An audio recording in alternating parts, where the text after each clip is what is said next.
Дали сте размислувале за тоа што еден човек го прави успешен?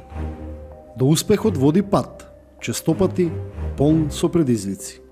Ова е приказна за позитивните, за луѓето со мотив, за луѓето херои.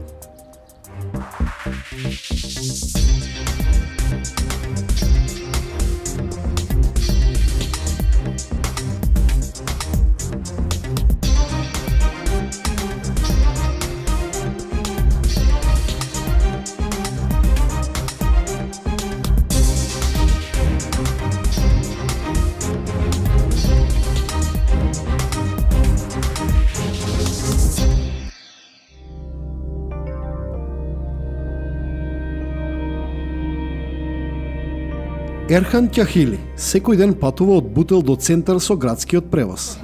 Има време, чекај ме. Ама оди таму да проаѓаш со количката. Ти не разбираш македонски. Ромски знаеш? Што ме не викај, па ти што? Па ќути таму ти што збор? Па кажам да... За да стаса на своето работно место.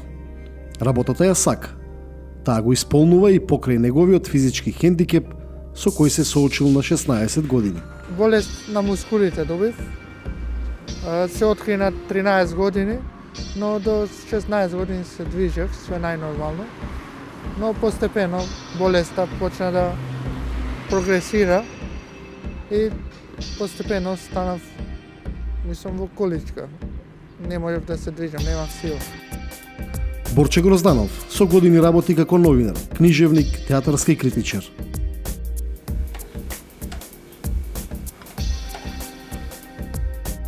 Исто е човек кој го сака активизмот. И покрај тоа што е врзан за инвалидската количка, тој постојано сака да биде активен. Дали било лекарска грешка или не, не знам, но од многу мал на 34 дена бебенце сум добил висока температура. И сега има неколку верзии низ животов слушнав, но е вака, некаква си лекарска грешка ме докрајчила. Оно ке било и од самата температура и ке имало некои последици. И добив хемипареза, односно детска парализа на десната страна. Кјахили и Грозданов имаат многу заеднички вредности. Тие се моите херои на успехот.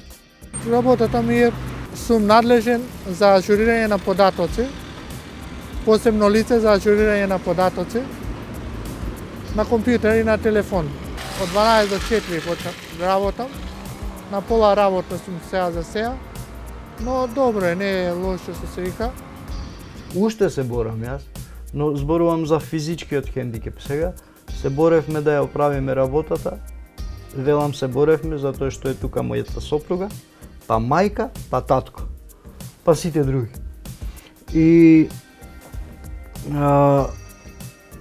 најверојатно физички не успеавме, но Господ е голем, се уште го имам разумот, се уште ја имам вреднотијата на мислата, која ме тера понатаму и преку која обстојувам.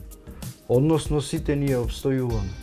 Треба психички човек да е јак, за да успее да направи нешто во животот, без разлика дали е со хендикеп или не е. Од секогаш јас сум гледал да работам, што се вика, да не чекам од другите, сам за себе да си заработувам. И се одлучив да почнам да работам, што се вика, да почнам од негде. Се чувствуваш поубаво, поише комуникација со луѓе имаш, што се вика искачаш со колегите, да, се сметам за успешен. Но може и подобро, што се вика, може и да се надоградувам поише. Целта ми е да задржам работно место во НЛБ и плюс да се надоградувам. Имав предлог да полагам за агент у банка, па и тоа гледам да учам за да го положам испитот. Јас, како да знаев какви патила ќе поминеме, на жена ми реков вечерта, кога ми се случи тоа на втори, и реков оди си, ни свадба ми интересира, ни ништо. Бев груп намерно. Некако, знаете како имате предчувство, некое лошо, фатумско некое. И таа рече, не, јас останувам, немој да ме бркаш. Затоа јас ќе ја сакам цел живот, па и отаде живот. Тоа нема да и го заборавам никогаш во животот. Се уште е со мене, 8 години полни, 9-та. И се уште сме жизнерадосни затоа што работиме она што го сакаме. За моја среќа, а не се запознавме така, иако во театар прв пат се видовме, за моја среќа, мојата сопруга Катерина го сака театарот. Јерхан и Борче одлучиле и покрај физичкиот хендикеп да бидат активни во ово општество, кое се уште е многу далеко од напуштањето на предрасудите и стереотипите. Тие двајца се пример за тоа како можеш успешно да се бориш со судбината на животот. Јас бев човек кој само низ Македонија, поради театарот и за театарот, поминував 7000 километри. 1% да беше тоа пешки, тоа е 70 километри годишно пешки, само за театар. Таа љубов е всадена нормално од мали нозе, затоа главен кривец е татко ми, Мите Грозданов, кој ме внесе во театарот од 5-5,5 години и таа прашина која ќе ја вдишете, исто како новинарското олово кога одите таму на прелом на печатање, кога ќе го вдишете тоа, сето тоа и кога ќе се направи еден микс, нема бегање од улогата на театарски критичар, културен новинар и така натаму. Од кога ми се случи ова, бидејќи цела Македонија беше моја и одеднаш у 15 квадрати се затворив, можете да замислите за една таква персона што врие во себе си, реков јас морам да продолжам. Имав отпор, морам да признам, кон количката, не ќе да паднам, една година дена не се предав, но сега видов дека моето Ламборџини оди и е супер и секаде сум пристапен, односно достапен, ако е пристапно се разбира, сега тоа е коренот на проблемот. Па излегувам на кај 10:30, чекам автобус на кај 11, чекам кога ќе дојде автобусот или шоферот да ми помогне или некој од луѓето да ми помогнат, ќе се качам, кај Европски се сигнувам.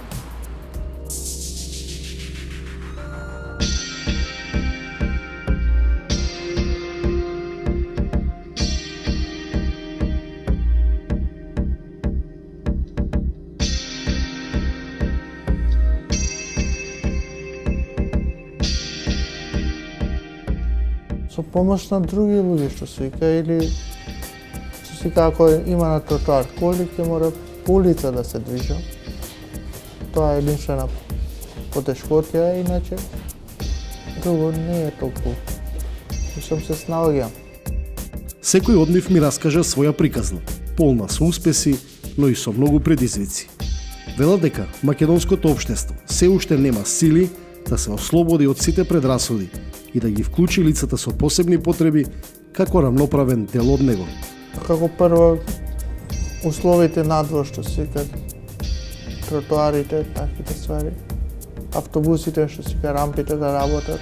Може и поради тоа и многу луѓе не се посудуваат да почнат да работат бидејќи немаат превоз.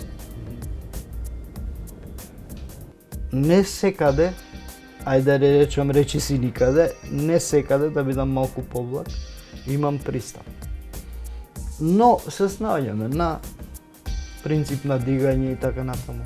Еднаш ми се случи на еден режисер, тој ме дига за да ме спушти од скали, јас го критикувам за представа. И жена ми вика, бе, ја да те пушти, вика, шо правиш? Нека пушти, вика, ма го изнервирам, нека пушти.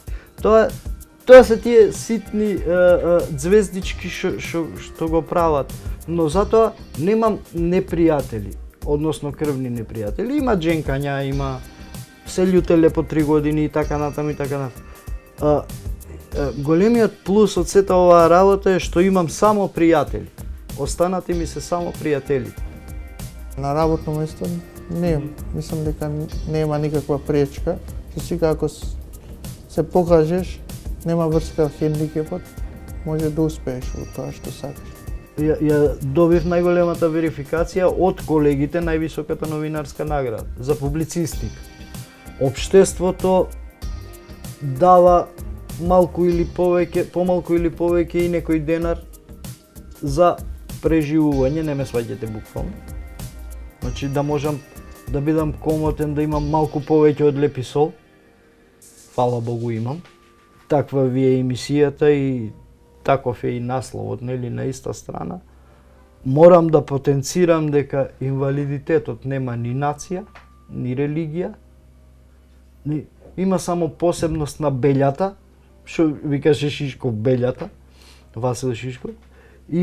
Има само посебност на тоа како можеш да се носиш и како ќе се носиш со тоа. Само тоа. Никакви подвоености други. Општеството е тука да помогне. Не секогаш излегува во пресред, да бидеме реални, и не секаде имаме пристап. Многу малце искрено дава државата. Као прво нема асфален превоз, што се вика. Автобусите нема рампи, не им работат рампите. Мислам, треба да се снаѓаш, или луѓето да ти помагат, или евентуално шоферот, ама шоферот ретко станува да ти помогне. Мислам, ретки се тие шофери. Поише луѓето реално ми помагат, него шоферот што е должен да ми помогне. Но има и исклучоци што стварно стануваат и ми помагат шоферите. Институциите реално прават нешто, али све е тоа постепено. Мислам, многу процесот е многу слаб, како да кажам. Многу спор. Борче од театрите во Македонија добил електрична количка, но наместо таа да му го олесни пристапот, тој се соочил со суровоста на соседите, кои не му дозволуваат да изгради пристапна рампа до неговиот стан. Неговата моторна сила во животот е неговата сопруга, која исто така има мал инвалидитет. Ми пречи нормалната инклузивност. Зашто фала им и на тоа едно столче во театар за деца и младенци да има едно столче за инвалиди? Зашто да нема цел ред? Зашто да нема 5? Па само во Скопје што го користиме комбето не има 3000. Ме разбирате? Само во Скопје заговорам. Во внатрешноста ретко каде има рампа. Сега да не ги бројам, ретко каде има рампа. Чест на исклучоците што имаат. И знаете како, не може, значи говорам само конкретно за мојата фела, не може да се соочам со моментот, ама ние тука не можеме да направиме, а се работи за пола вреќа цемент, не можеме да направиме рампичка за да можеш ти да стасеш, затоа што улицава не е наша, на општината е. Ме разбирате? А ова го прави градот. Или обратно, не е бит. Мислам, кои се тие небулози? Тие небулози понекогаш знаат да ме извадат од кондури, на вистина. Ама, за жал, за среќа, не ретко, ама се трудам да игнорирам. Бидејќи енергијата што ја носиме јас и мојата Катерина е посилна од тоа. Од Борче и Ерхан дознав многу за суштината на мојата потрага. Нивните животни приказни само ми го потврдија фактот дека општеството знае да биде подеднакво непристапно, без разлика на етничката или верската припадност. Сепак тие се мотивот за мојот предизвик. Секоја чест, големи луѓе.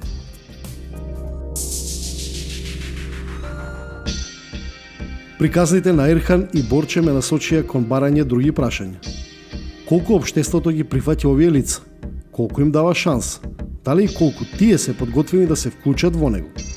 За одговори поразговарав со социолог, но и со еден новинар, кој повеќе од 15 години работи на подобрување на состојбата на лицата со посебни потреби.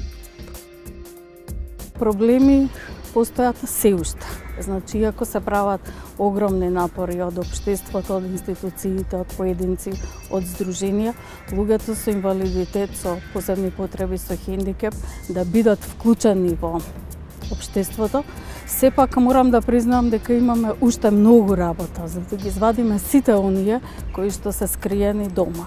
Значи, луѓе кои што се отепани во поим заради дијагнозата што ја добиле при раѓањето или подоцна, и кои што едноставно немаат мотив да се вклучат во реалниот живот. Тие луѓе се категорија која да по социјален и по правен аспект се подеднакво равноправни со сите останати, и затоа се и очекувањата дека со текот на времето треба свеста да се промени и сите да не бидат стигматизирани и на сличен начин исклучувани како на индивидуално, така и на групно, и да речеме во одредени околности организацијски или по институции и предпријатија или слично на тоа. Тоа е таа димензија што е социолошката, бидејќи како проблематика оваа категорија на лица се анализира преку дефектологијата.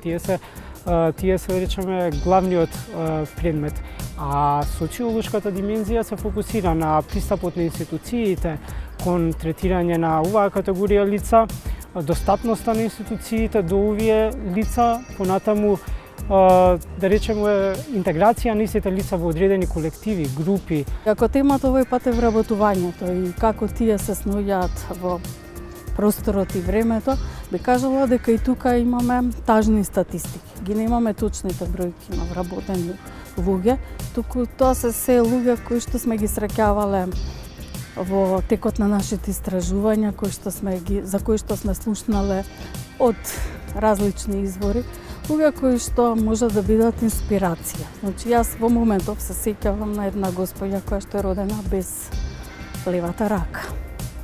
Таа живее во Кочани, таа е малстопанственик. Значи, никогаш не сакала да признае дека е лице со инвалидитет, туку секогаш се трудела да живее нормален живот и да заработува сама за себе, да стане стопанственик. Иако во последно време забележувам дека веќе и нејза ја фаќа на општествена апатија. Низ текот на животот оваа категорија на лица немале секогаш еднаков пристап кон образованието, ниту пак можностите им дозволувале да завршуваат одредени занимања кои би можеле лесно да ги филтрираат кон продуктивни бранши. Што се случува сега? Државата на ниво на закон, преку Министерството за труд и социјална политика што е регулирано, значи ја покажува онаа општествена одговорност. Го има имплементирано законот за вклучување на оваа категорија на лица од страна на институции, предпријатија и така натаму. Сега, проблемот се јавува тука, кај помеѓу понудата на работна сила и побарувачката на пазарот на труд. Голем дел, според оние демографски анализи кои се правени, голем дел од лицата кои се со одредени попречености немаат соодветно образование за одредени профили кои се бараат на пазарот на трудот. Овде дознавам дека не само општеството, туку и семејството, образовниот процес, многу фактори влијаат врз шансата за овие луѓе. Иако државата правеше неколку обеди, неколку акции за нивно вработување, особено во државните институции, сепак постои кај нив се уште табу, стереотип, едно непрепознавање на сопствените потенцијали толку, за да можат да бидат квасец и за други луѓе. Што значи тоа? Кога велам квасец, значи да се појават во јавноста, да го кажат сопственото искуство, дека ете, може би општеството им помогнало, дошле до некој работно место. Меѓутоа, на тој начин јас како новинар мислам дека нивната приказна ќе биде стимулирачка и за други, нели, да излезат од дома. Целата ситуација на безпомошност во текот на растот и развојот создава кај еден дел од нив, да речеме, структура на личност која е инфериорна. Затоа и се настојуваше, да речеме, во образовните институции, гледам сега се почесто во институциите да се вработува и лице дефектолог, кое ќе работи буквално на механизмите во самата организација, кои ќе направат улеснителни околности овие лица да можат мотивацијата да ја реализираат. Ако природата била сурова и ги оневозможила на некој начин со тоа што ги направила лица со инвалидитет или со посебни потреби, тогаш едно зрело општество треба да биде тоа што ќе ги стимулира и ќе надомести таа, да речам, природна неправда, и ќе ги величаме сите тие кои што добиле работно место, кои што навистина покажуваат дека се еднакви со сите. Тие кои се, да речеме, кои изградиле кариера и покрај својот хендикеп се многу добар пример за развојот и за интеграцијата на личноста, бидејќи овие лица го градат својот идентитет токму преку тие примери. Тие создаваат тоа е его идеал. Значи тие создаваат проекција на основ на личноста која успеала. Доколку има повеќе такви успешни личности, а тоа зависи општеството колку ќе биде отворено кон таа категорија, толку побрзо ќе се толку е тој латентен канал на мобилност што имаат за напредок. Толку повеќе се даваат можности на овие лица, истите ќе можат уште од порана возраст, од образовното ниво, па понатаму и кариера кога се гради на факултет, да можат да се вклучат равноправно. Што е важно за вклученоста на лицата со посебни потреби во општеството? Колку невладиниот сектор кој се бори за нивните права е активен на тој план? Ова се прашања за мојата следна потрага. Најголем проблем во нашата држава, во нашето општество за лицата со телесен инвалидитет е образованието. Во последните неколку години се прават напори за тоа да се подигне на некое повисоко ниво, да луѓето со телесен инвалидитет се интегрираат, но се уште сме далеко од просекот на европските земји и заради тоа мислам дека бидејќи луѓето со телесен инвалидитет и нивните родители, пошто биле соочени со неможноста да ги образуваат своите деца, денеска не се конкурентни на пазарот на трудот и многу мал дел од нив работат и можат самостојно да екзистираат во животот. Во 2000-та година е донесен законот за вработување на инвалидни лица и од таа 2000-та година голем дел од луѓето успеале да се вработат и да се остварат нели како самостојни луѓе кои што може да се интегрираат во општество. Меѓутоа тоа оди многу споро. Законите се донесени во нашата држава, но многу не функционираат. Значи некако има нешто кое што не дозволува да луѓето ги искористат бенефициите кои што ги нуди законот, така да имаме некои бројки дека за 2017 година се поднесени 250 барања, од кои 190 се ги исполнувале условите и разгледани 65 не, што не значи дека се сите вработени, затоа што показателот за адаптација на работно место покажува дека само 9 за 9 лица е побарано, тоа значи дека само 9 лица се вработени, затоа што тоа е првиот предуслов. Агенцијата дознава дека лицето веќе работи, значи кога ќе се вработи лицето во заштитна фирма, фирмата која што го вработува бара 100.000 денари, значи толку добро од државата за секое вработено ново лице за адаптација. Понатака, значи тоа се пари кои што следуваат во првата година, после третата година може да добијат 20 за сите лица или 40 плати просечни за лицата кои што се инвалидирани во количка или слепите лица со на 97% на слепило.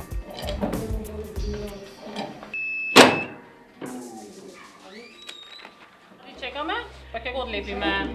Трагајќи по суштината, барајќи одговори за потребата од мотивираност, дознав за Солем, Сдружение на граѓани за поддршка на лицата со посебни потреби. Тоа всушност беше токму она по која и трагав. Нашата цел не беше да направиме еден затворен круг, каде што нашите посетители би го посетувале креативниот центар доживотно, туку би нашата желба беше да се интегрираат, за да се вклучат во општеството. Ни фалеше мотивацијата зашто би искочиле на пазарот на трудот. И затоа се направи една програма која што делува заеднички. Од една страна се работи на самоодредување, на самозастапување, каде што работиме на зголемување на капацитетите на личноста, каде што се здобиваат одредени вештини. Значи се учи комуникација, се учи доверба, доверба во друг, доверба во себе си, вредности, како да ги почитувам и да ги препознам добрите карактеристики на другиот, но добрите карактеристики кај себе, како да ги развијам, како да препознам ако некој сака да ме злоупотреби. Овие луѓе во основа го работат токму она, будење на мотивацијата, активноста и работните навики кај лицата со интелектуална попреченост. Проблемот со мотивирањето на луѓето да се вработат, ја мислам дека е повеќе слоен.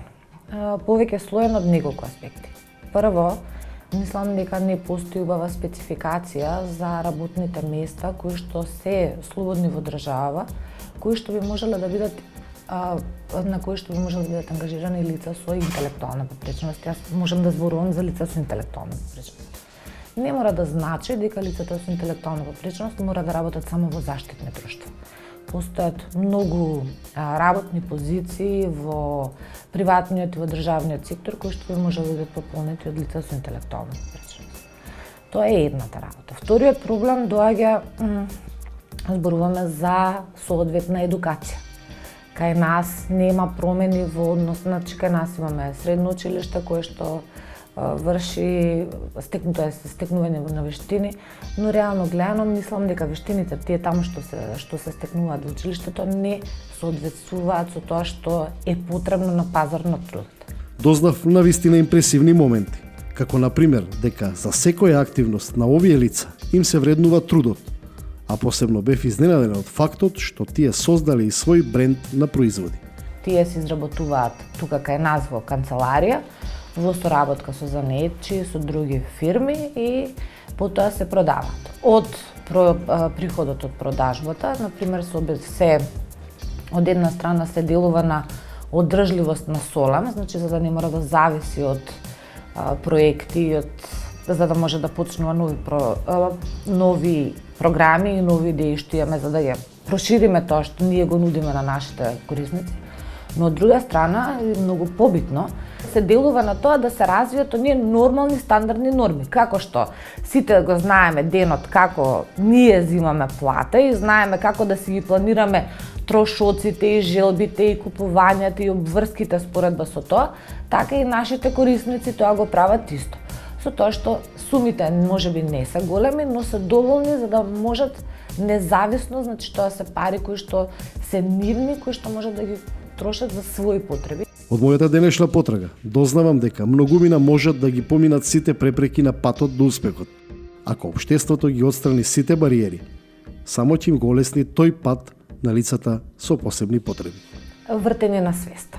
Значи, треба дефинитивно ние како општество, како заедница, да сватиме дека да го препознаваме потенцијалот во нашиот комшија, во нашиот сосед, во нашиот соученик и дефинитивно да ги гледаме лицата со интелектуална попреченост како наши потенцијални колеги на работното место. Мислам дека поголеми мотиватори од луѓето со инвалидитет не може да има, нели? Еве Ник Вујчич е еден од тие луѓе кои што е можеби најголемиот мотиватор на денешницата, кој што мислам дека нема слободен ден, секој ден му е исполнет со некакви предавања, човекот се исполни самиот себе, оствари семејство, има 2 деца, жена без раци и без нозе, значи човекот поголем мотиватор од него нема, значи човек без раци и без нозе се движи, работи, функционира. Да се појават на пазарот на трудот и да покажат колку знаат, колку умеат. За жал пак ќе речам, тоа ми се извонредни пријатели, меѓутоа се уште не се охрабрени да излезат јавно да зборуваат за тоа. Нивната аспирација за вклучување во општеството се гледа во степенот на вклученост во организациите кои ги заштитуваат нивните права. Та и другите луѓе, без разлика дали се со хендикеп или не, дека може да направат многу. А има и уште такви луѓе. И апсолутно би ги окуражил сите инвалиди, без разлика, да не седат по дома и да не кукаат од по дома. Значи, баба ми, на жена ми, мајка, имала една изрека, ако ти мрдне ногата, ќе ти мрдне и устата. Значи, треба да се движиме, треба да бидеме инклузивни. Ако може би и се прават слепи понекогаш и не неќаат и така натаму. Но треба да им докажеме дека сме тука. Во едно сум сосема сигурен, а тоа е дека во општество еднакво за сите. На истата страна се оние кои им даваат шанса на лицата со посебни потреби. Останете ги бариерите. Дајте им мотив за нивната креативност. Останете во добро. Следната потрага е следната недела.